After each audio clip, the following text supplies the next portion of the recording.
Hope you're all staying reasonably cool today in our building. This is the Institute of World Politics. For those of you who are new here, I see a few new faces and some familiar ones. We are a graduate school of national security and international affairs dedicated to developing leaders with a sound understanding of statecraft and the realities of international politics. We base this all on a knowledge and appreciation of the founding principles of the American political economy and the Western moral tradition.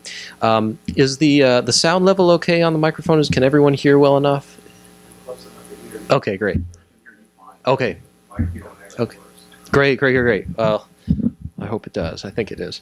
But in any case, I just want to go over just one or two logistical points as well before we begin. This event is going to be on the record, so if you do want to take any pictures, we will also be doing that. You're most welcome. The title of today's event is The Indispensability of U.S. Nuclear Weapons and Why Anti-Nuke Idealists Are Wrong.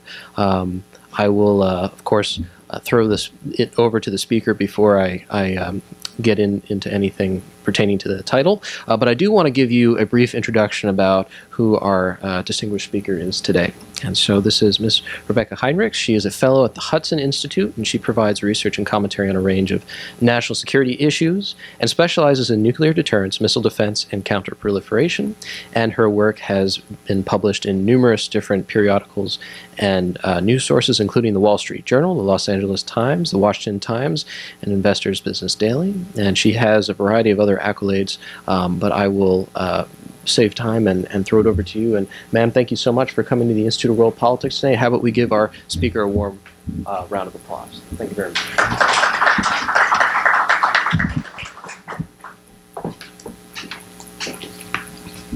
Well, thank you all for being here on this hot, what day of the week is this? Tuesday? On this hot Tuesday. And in the afternoon, too, when everybody wants to go home. So thank you all for being here to consider this really important topic. I am a fellow at Hudson Institute. I'm also a contributing editor at Providence Magazine, which I commend both of those to you, although my remarks here do not necessarily reflect either institution. But I have published quite a bit for both, under both of those bylines. And then, if I may, I'd like to commend this recent publication. This is the National Institute for Public Policy. It's a nuclear review for a new age, and this is anticipation of the administration's nuclear posture review, which the Secretary of Defense announced it's underway. It'll take 6 months or so for the administration to put this out. But I was fortunate enough to contribute to some of this, and I could not commend this more strongly to those who are interested in this topic. It is on their website, and I will be discussing some of the principles and application here today that are discussed at greater length in that pretty hefty document, although it is so accessible to read, so I do commend that to you. So why do we have nuclear weapons? After all, they are the world's most devastating, terrifying weapons. And what I hope to do is discuss the only time they've ever been employed and give a defense for that, and then also kind of move back from there and make an argument as to why those who are in the arms control community are wrong about the U.S. nuclear weapons and why they're wrong to go about U.S. nuclear disarmament. Now, the bombs on Hiroshima and Nagasaki killed more than 100,000 men, women, children, and 10 American prisoners of war. Not only do nuclear weapons cause massive destruction and devastation, the psychological impact that they have on those who survive is difficult to fathom. It was so impactful when we dropped those bombs that it compelled the Japanese imperialists to finally sue for peace. When many Americans think of World War II, they often think of the horrors of Germany's Hitler, the concentration camps, the extermination of Jews and gypsies. So why didn't the United States drop those nuclear bombs on Hitler's Germany? Well, it's a matter of timing, actually.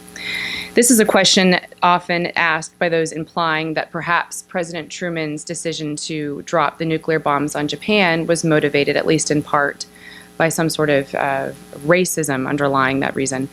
But the first test of a nuclear bomb took place in July of 1945, 2 months after the Nazi surrender. It wasn't as if the Allies held back against the Nazis either.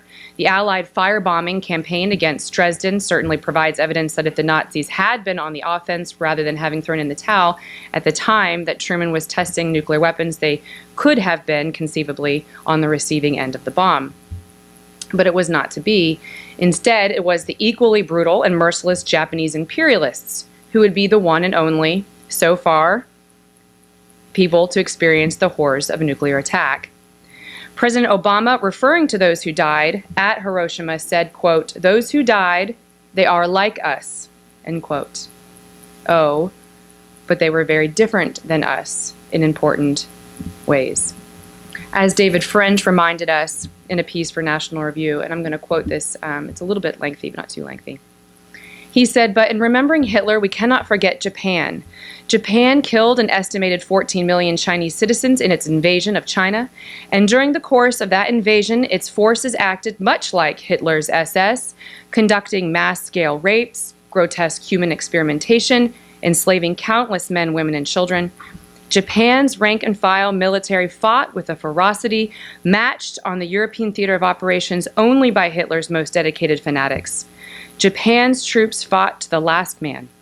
And when its military plight grew increasingly desperate, it launched a suicide bombing campaign that dwarfs anything ISIS or Al-Qaeda have imagined, much less attempted. Even many Japanese civilians demonstrated that they'd rather die than surrender, throwing themselves off cliffs to escape American forces," end quote.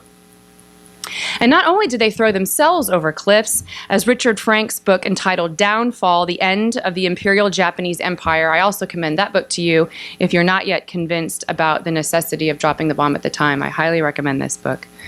The book details that when face was surrendered to the United States, to the shock and horror of our Marines, mothers threw their children over cliffs as well. This was an enemy who experienced, like the Germans, the merciless firebombing campaigns that ignited desperate fleeing men, women, and children. In that book, Downfall, it describes the devastation after the firebombing campaign against Tokyo. In it, it said, "The entire river surface was black as far as the eye could see, black with burned corpses, logs, and who knew what else, but uniformly black from the immense heat that had seared its way through the area as the fire dragon passed. It was impossible to tell the bodies from the logs at a distance. The bodies were all nude, the clothes had been burned away, and there was a dreadful sameness about them, no telling men from women or even children. All that remained were pieces of charred meat. Bodies and parts of bodies were carbonized, absolutely black," end quote. And yet, the imperialists did not relent. In our effort to stop Japan, an aggressor that prompted the U.S. entry into the war with those attacks at Pearl Harbor, the United States prepared to invade the Japanese mainland. In 1945, my own paternal grandfather was on a troop ship on his way to invade. Likewise, my husband's maternal grandfather was stationed in the Philippines awaiting his orders to invade. For months before the bombing, the War Department had been preparing for an invasion of Japan, the planning of which included casualty figures. A study for the Office of War Secretary Henry Stimson put the figures at 400,000 to 800,000 dead GIs, with Japanese fatalities reckoned between 5 million to 10 million military personnel and civilians. Had President Truman opted to invade rather than drop those bombs, surely our grandfathers would have been among the dead, and so would many of the fathers and grandfathers of millions of contemporary Americans, certainly many in this room. The United States saved hundreds of thousands of lives and ended the war that had already claimed roughly 400,000 Americans. Okay, so what now, though? Aren't major wars behind us? The United Nations recently considered a draft resolution banning nuclear weapons. In March of this year, General Hyten, he's the commander of U.S. Strategic Command, was asked about the idea of banning nuclear weapons from the planet. What was his answer? That it was a nice idea, however improbable? Or, like President Barack Obama's, it was a goal worth aspiring to, but perhaps not in this lifetime, certainly not in this lifetime. Or maybe if it was something like, it sounds great, but everybody else should go first before the United States. No, that was not his response. He said, quote, "Can I imagine a world without nuclear weapons? Yes, I can. That's a world I didn't like," end quote. He explained that in the 6 years before the U.S. dropped the bomb, as many as 80 million people were killed in World War II. The world has experienced death and destruction since then, but nowhere near as close to that. Those bombs were not just used on those days in 1945 either. The United States, if you sort of unpack what General Hyten was saying, the United States has used them every day since and is using them right now to deter large-scale war. So let's zoom in and see some of the arguments that what I call nuclear idealists make in defense of U.S. disarmament. If nuclear weapons in the United States arsenal are in fact deterring large-scale war, why? What are the arguments then that the nuclear disarmers used to actually try to compel the United States to move down to lower weapons? And they make the argument that we simply don't need the number that we have, and also that we can actually inspire others across the planet to actually go down to lower numbers by disarming ourselves, and also by limiting what we do in terms of testing, and actually in terms of not developing new nuclear weapons. That has been a U.S. policy, an informal U.S. policy of the previous administrations. But we can look to real-life examples as recently as the previous administration to see if that is in fact what happened in the world. The president gave his now famous speech in Prague early in his administration in 2009, where he announced that it was a goal of his to take the world down to lower nuclear weapons, and that the United States would lead first. Also, part of that agenda would be to actually to compel the Iranians to forego their nuclear weapons program as well. Another piece of that, though, was negotiating the New START treaty with the Russians. And the president's, the 2010, I'd also commend to you, for those who are interested in learning more about this, the 2010 Nuclear Posture Review is the last nuclear posture the United States conducted. And so this follow-on Nuclear Posture Review will be updating that one, because a lot has changed since the Obama administration's 2010 review. And in that, though, the U.S. doctrines and declaratory policies and what the United States would do for a nuclear force was based on certain threats that the administration perceived. And one of those conditions was our relationship with the Russians, in which the Obama administration wrote in the Nuclear Posture Review that the United States and Russia were no longer adversaries. And so the United States and Russia signed the New START treaty. It limited U.S. and Russian deployed strategic nuclear weapons to 1550. It did not include tactical nuclear weapons, and those are short-range nuclear weapons, of which the Russians outnumber American nuclear weapons 10 to 1. Supposedly the Obama administration wanted to include those, but since it's in the Russians' interest not to get rid of them, they certainly just took those off the table immediately in the early part of the negotiations. So since New START was ratified, much has happened. The year before the Obama Nuclear Posture Review asserted that the United States and the Russian Federation were no longer adversaries. Much has changed. Of course, the Russians invaded Ukraine. By the time the Obama administration closed out its second term and the United States hosted the nuclear summit, which, if you paid attention to the nuclear summit, was basically just to sort of construct the Obama legacy on nuclear disarmament and sort of write that a narrative and hail the accomplishments. But the Russians didn't even show up to that, which speaks a lot to what the relationship was between Russia and the United States. And under Putin, Russia's nuclear saber rattling increased through wargaming exercises The Russians flew nuclear-capable aircraft into NATO airspace and continue to do this throughout from the time we negotiated the New START Treaty. North Korea continues to test nuclear weapons and its delivery systems, ICBMs. And Iran deal or no Iran deal, continues to improve its missile program, one that makes little sense without a plan to put a nuclear payload on top, if not today or tomorrow, soon. The idea that if the United States lowers the number of nuclear weapons in its own nuclear arsenal, or limits itself in other ways by refusing to test or build new nuclear weapons, that other nations will therefore be inspired to follow that lead, has not proven to be the case. In fact, real-world evidence, not ideology or theory or emotionalism, but real-world evidence supports the opposite. As the United States has gone to lower numbers and limited itself in its ability to build a credible nuclear deterrent, other nations have actually increased their own nuclear forces. And so that brings us to, what should we do then if the nuclear idealists are wrong? And that is this. In order for deterrence to work, and to continue to work as it has since World War II, the United States must build and maintain and modernize a credible threat of force. And you'll hear that buzzword a lot, a credible threat of force. And what that means is believable.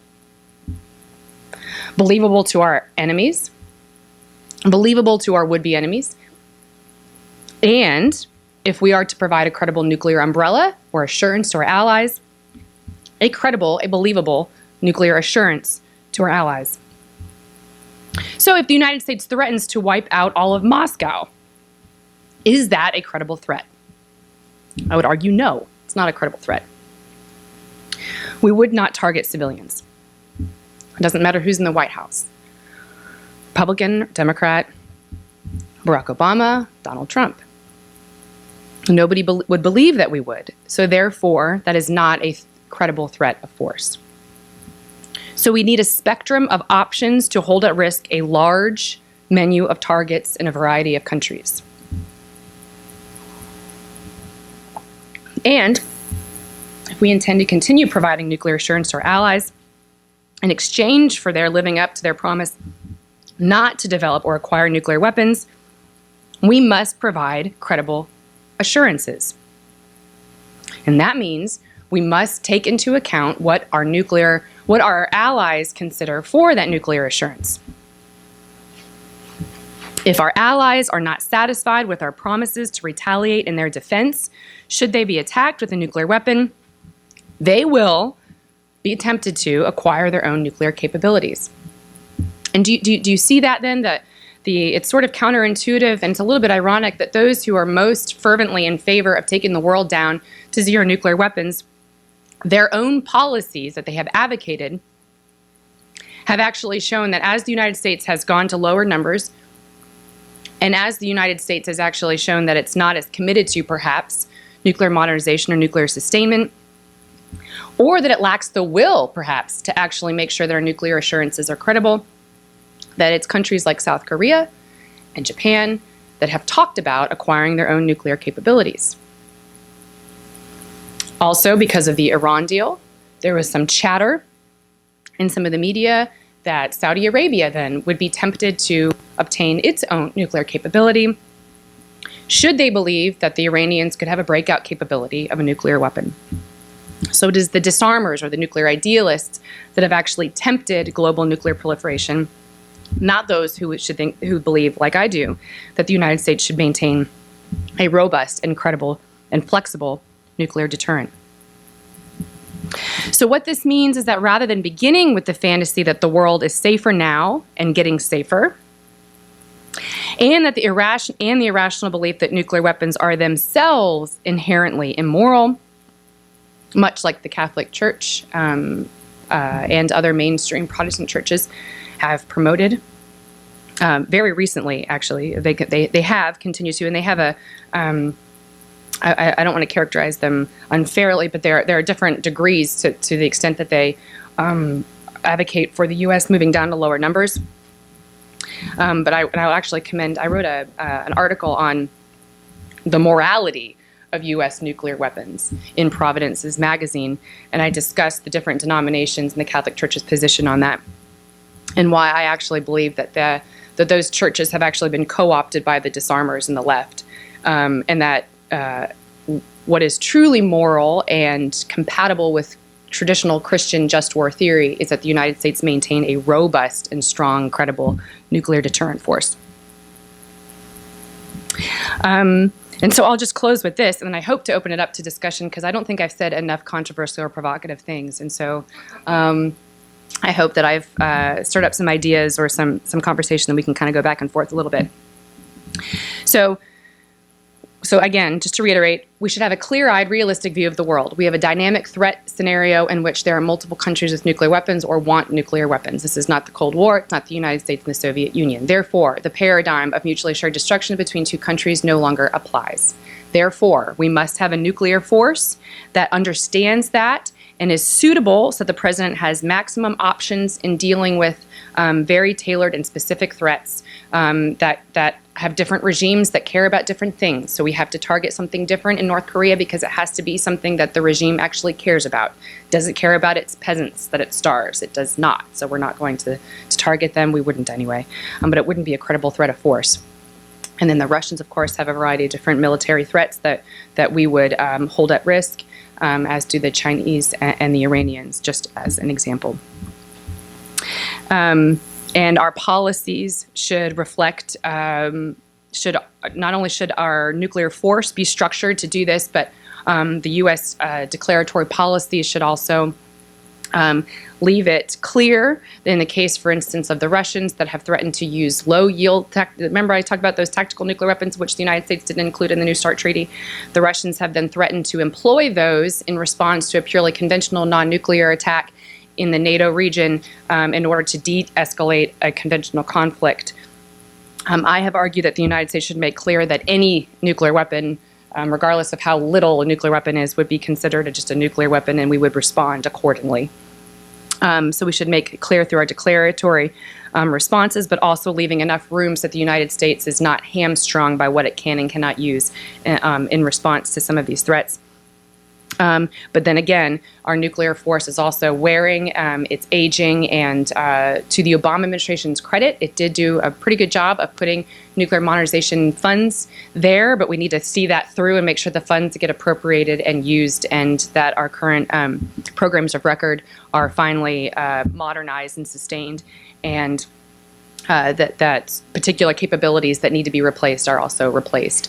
I won't go into some of the technical details of those unless there are those in the room that really want to talk about things like the LRSO, et cetera, the cruise missile. But I'll leave it at that and turn it over to questions and hope to talk a little bit more about that. Yeah, got one over here. Your thoughts on the nuclear test ban treaty, and does it still apply to us? And if we were to develop new weapon systems, would we be able to still stay? I'm sorry, we would be the what's left. So we're not in we never ratified the test ban treaty, much to the Clinton administration's and the Obama administration's disappointment.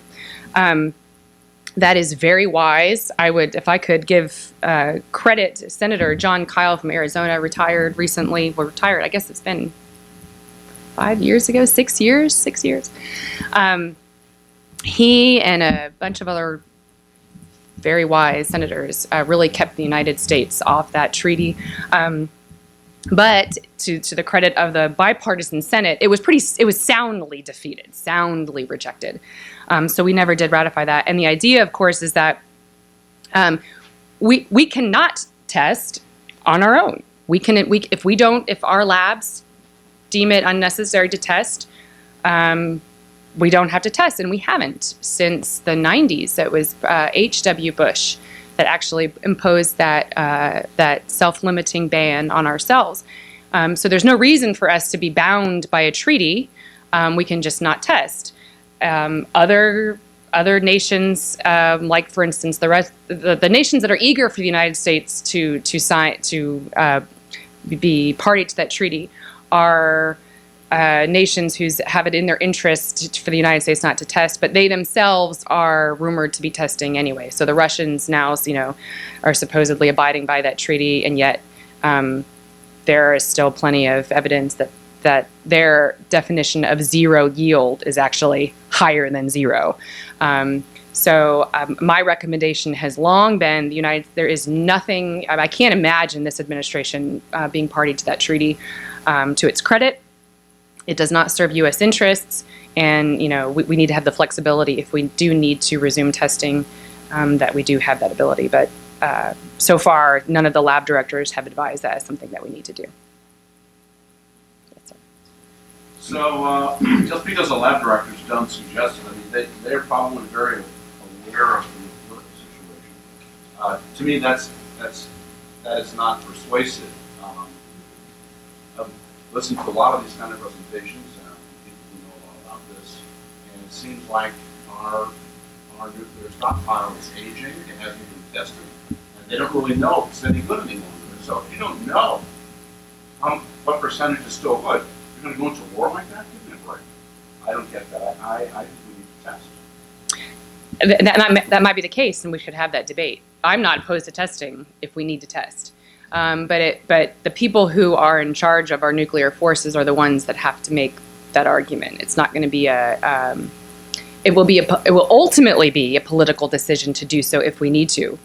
But we have to get to the point where there's enough people who are saying, yeah, now it's time. I will say, though, I'm sympathetic to your argument because, it's been decades since we've tested these.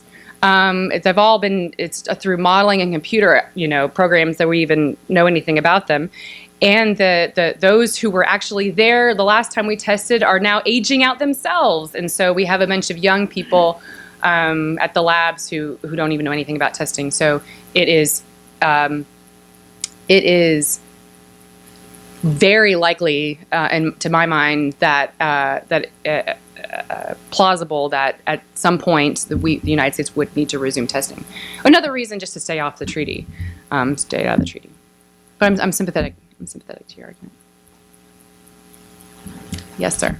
I think the INF was probably a bilateral treaty between the U.S. and the Soviet Union. And a lot of these old treaties have been bilateral, but now, of course, we have the rise of so many other powers.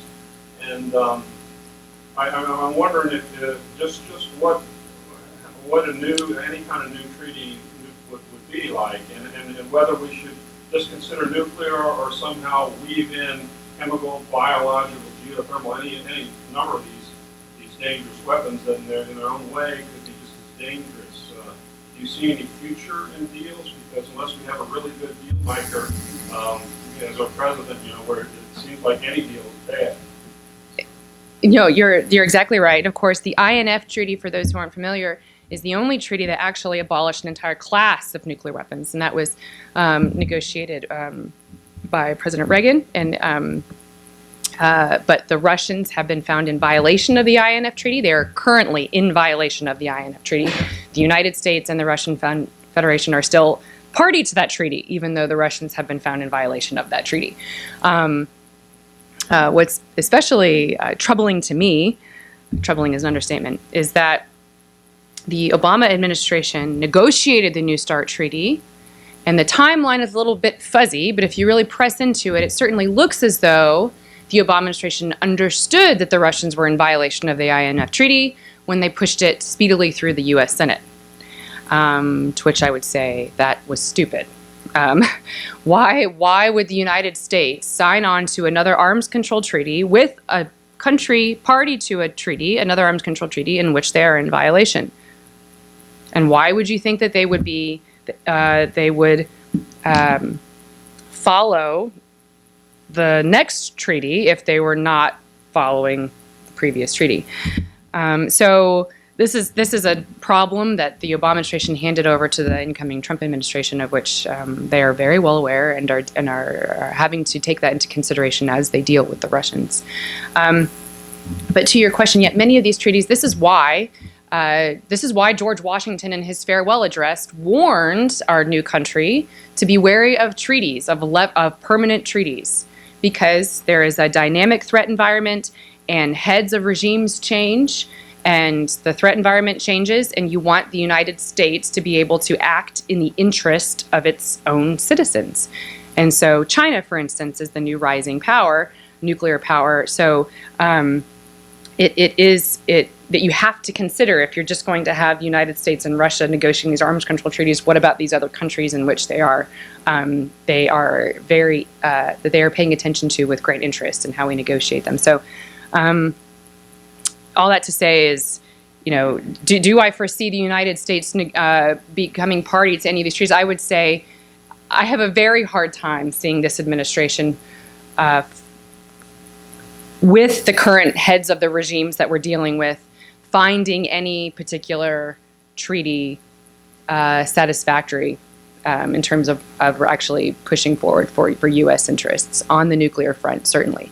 The Russians have, as the Obama administration moved nuclear deterrence further away from U.S. national security policy in terms of leaning on it, the Russians have put it first, have put it in a prominent place in terms of their military doctrine. And again, I talked about that escalating a conventional situation in order to de-escalate.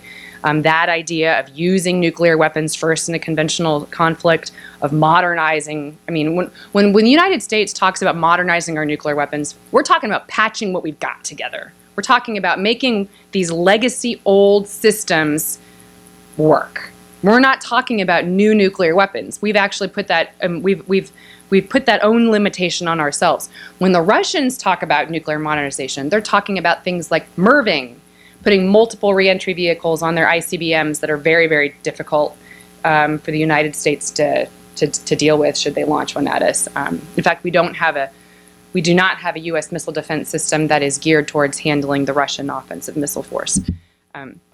So when we talk about modernizing, we're talking about two completely different things with the United States and what the Russians are doing. They do not hold back. They do not limit themselves in terms of what they actually see as their own interests in terms of nuclear modernization. Yes, sir. I think the prospect of multilateral arms control, nuclear arms control, is pretty problematic in the world today. And that's just in the nuclear area, not to expand it to all the other types of weapons of mass destruction. I think New START was primarily I guess, I would call it a vanity project. With rising China, there's no reason in the world why we should invest time and energy into a bilateral treaty when, in fact, the two powers are coming down, and relative, the rest of the world's relative to power increases, and particularly, like you said, encourages other powers. So I don't think that there's any prospect of the type of arms control that we saw in the 70s, 80s, and 90s, which is primarily focused on the weapons themselves. I think if you're going to see any kind of a arms control regime, it's going to have to address the political differences that underlie the security threats, and that's even harder than just multilateral nuclear arms control. So it's pretty difficult. But I think you touched on an important issue with regard to what the Russians are doing now, particularly with lowering the threshold, the nuclear threshold, which is incredibly dangerous and fuzzy to head off. What do you see are the prospects, and I have not read the Payne's upwards paper there on that, but what do you see are the things we could do immediately, given that we're not going to be able to test brand new capabilities outside of patching up Minuteman that are, in the probably 15, 20 years along. So Optimistically, perhaps. So what can we do now? Okay, so wonderful question.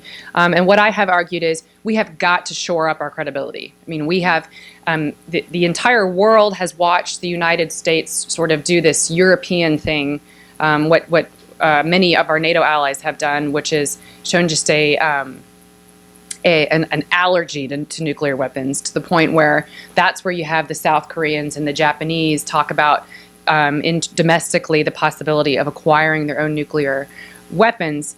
And if they're doing that, you better believe that our adversaries then have seen a crack in terms of U.S. Backbone when it comes to nuclear deterrence. So one of the first things I'd say is we have to immediately shore up that credibility. I actually think President Trump is suited for this, because you have a lot of people who take him very seriously whenever he makes threats. He didn't,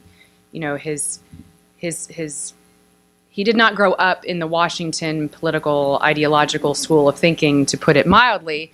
And that can make a lot of people uncomfortable. I have expressed my own discomfort in some of the things that he has said regarding nuclear weapons, but I've seen a pattern in the way he talks about this where I've actually grown quite comfortable with it, and that is he's very serious whenever he tells you not to use chemical weapons, as Bashar al-Assad can attest. He's quite serious about making you pay for that if you do, and I think that that's actually very, very good. So that just having him in the White House, I think, is actually very good for stability in that regard. So that's a good thing. Number two, the budget. We have got to see, even if we can't immediately get this stuff, the budget and the appropriations has to be there. We cannot kick the can down the road. I try to tell people, there's the price tag associated with nuclear modernization is about 6% of the entire budget, defense budget. The entire defense budget is about 3.5% of the U.S. GDP. It is a small amount to pay for immense global security.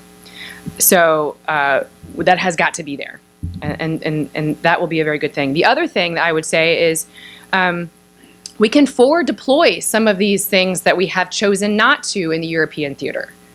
That would show that the United States is serious. Of course, that's going to take some convincing of our European NATO allies, although I think that the Trump administration is working on that as well.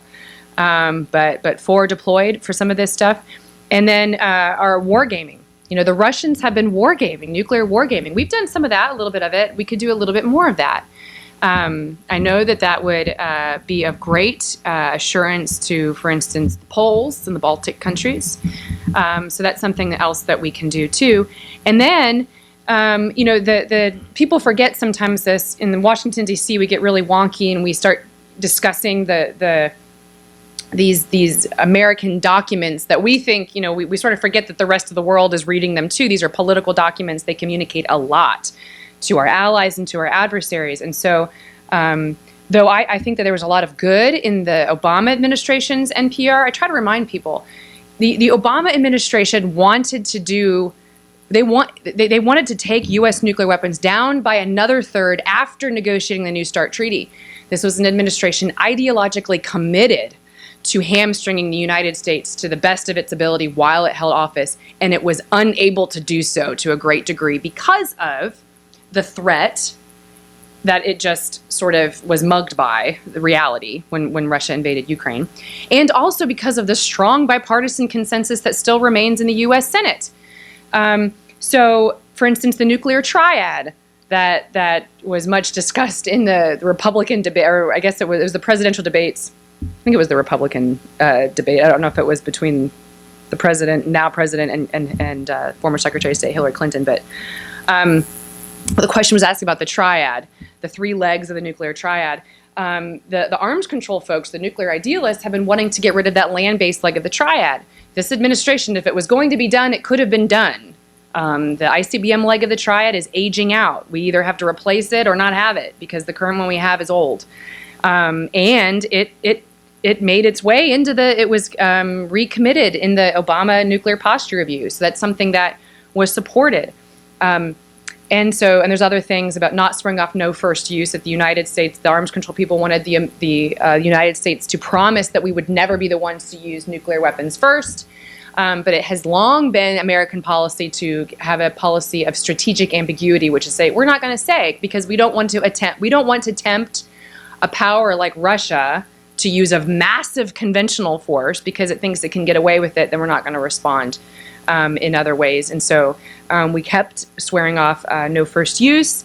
And so there's some very good things that I found very promising in the previous administration's nuclear posture review. So again, making sure that strong support for the nuclear triad, Strategic ambiguity is maintained in the nuclear posture review.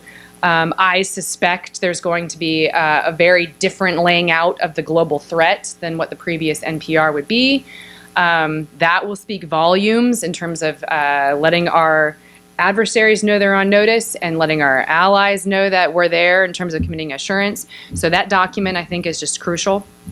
And then the associated document that comes with it, the Ballistic Missile Defense Review.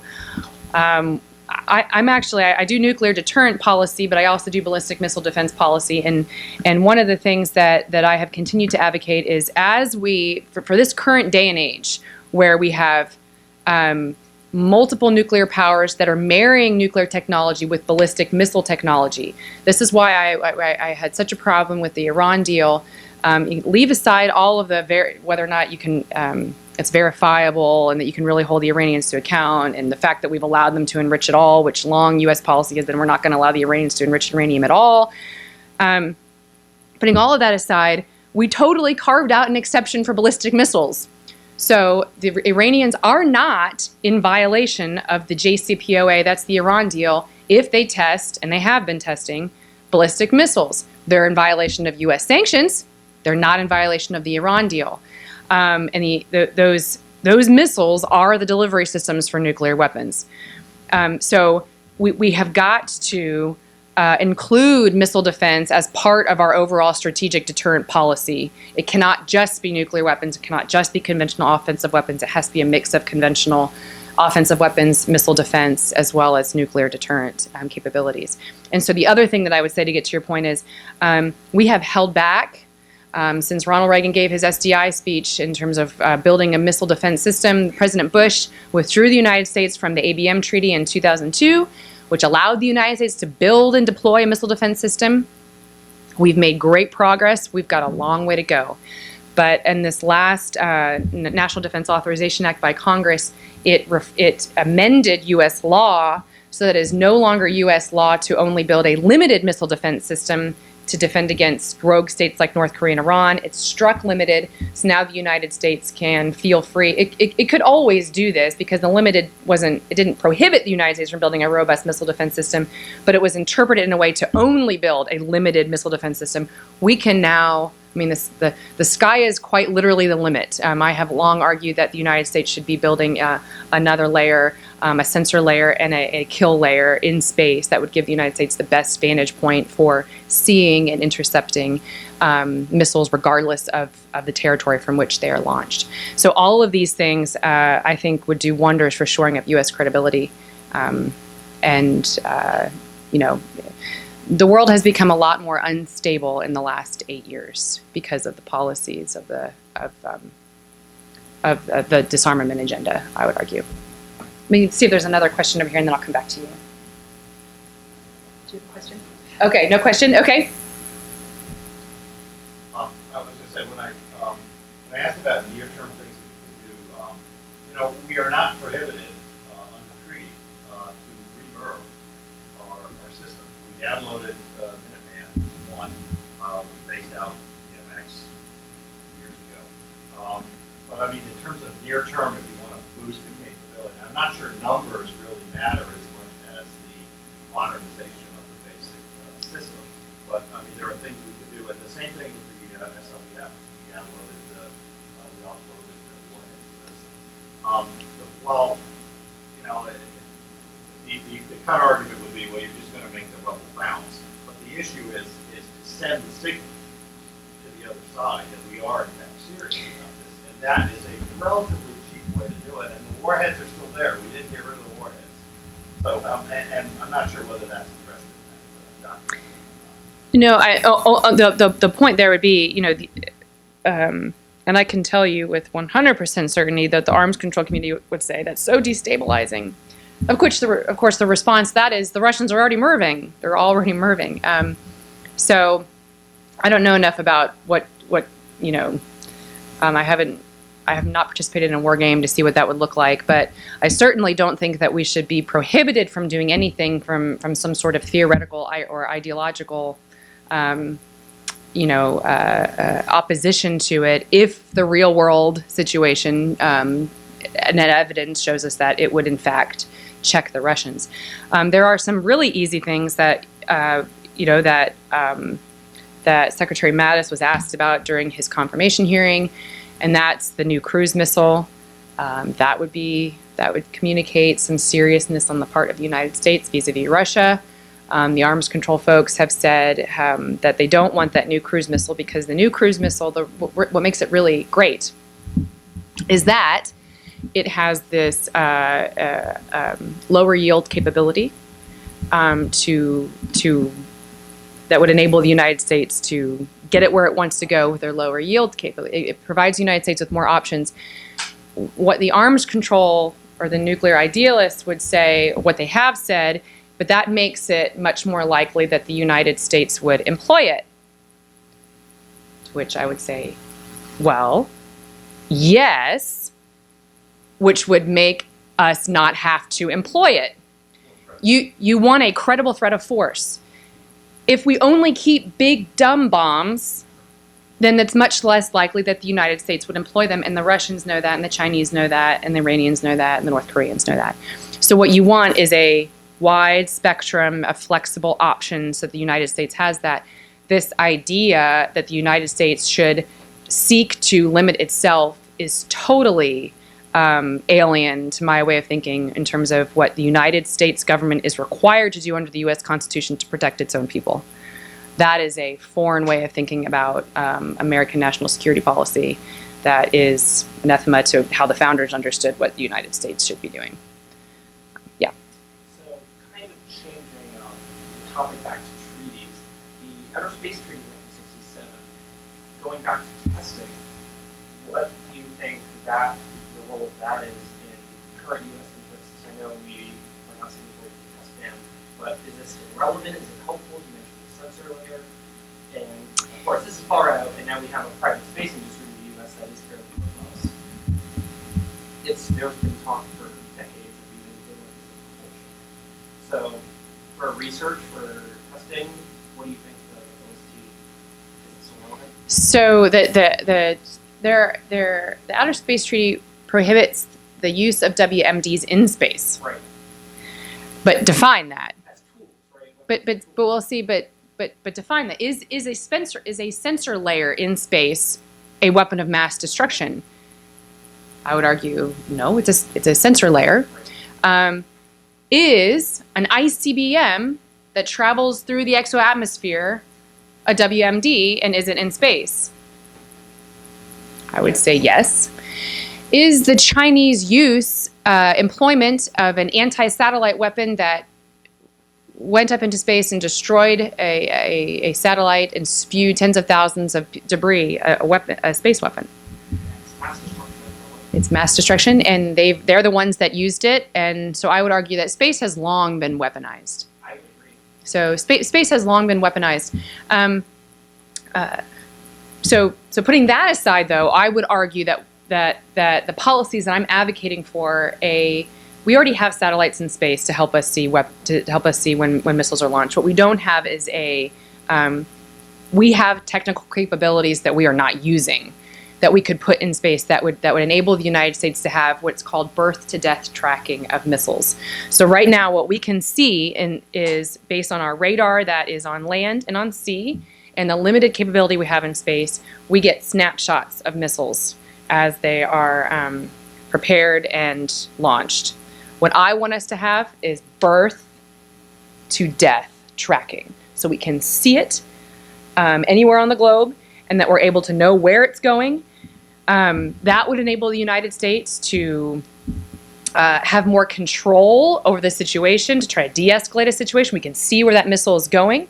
It would take away some of the ambiguity so that the United States, it would actually decrease the possibility that the United States could inadvertently escalate a situation if we might have other options, if the missile isn't going to land on our own territory or allied territory, et cetera. So to me, all of the pros are vastly numerous and outnumber any negative, for that kind of capability. And then also for a kill capability, again, there's been numerous studies that the United States can do this, and that it would give the United States what's called a boost phase defense capability to intercept missiles.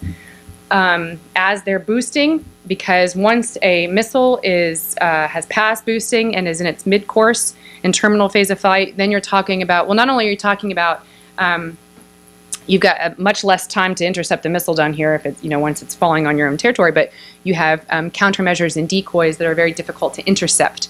But if you can intercept and kill that missile before it has the opportunity to release decoys and countermeasures, that's the way you want to do it. If you, in fact, know or have good reason to believe that that missile is, in fact, pointed towards the United States or an ally. I know this gentleman brought up testing as a need of course. How about space as a test ground? As almost a compromise. Instead of testing on Earth, environmental regulations, even if it is on our soil. I wouldn't, An option. I don't know enough about that. I would say, though, that the less debris we want in space, the better. And so to me, that's just from knowing what I do, the limited information I do know about that probably isn't the direction we want to go. But again, I don't have any ideological opposition to doing anything that would be optimally in the best interest of the United States. Yeah. North Korea again. Yes, sir. General Mattis said it would be catastrophic. If War with North Korea would be catastrophic. correct, point blank. I've been thinking about this for a long time. What would you do? What do you think is the best way for us? Or what can we do? Either number one, either to prevent or otherwise. I don't know how to say it. No, it's a good question. Again, we have to take it's going to take a multifaceted approach to dealing with the North Korean regime. I don't want to just beat up on just the last administration for their inability to get the regime to back off its program, because the previous administrations weren't able to do it either. It is interesting, though, that the North Koreans have become far more audacious under the Obama administration than they were under the previous administration in terms of the tempo of their testing. Just on the capability piece, what worries me is their ICBM capability, specifically their road mobile ICBM capability.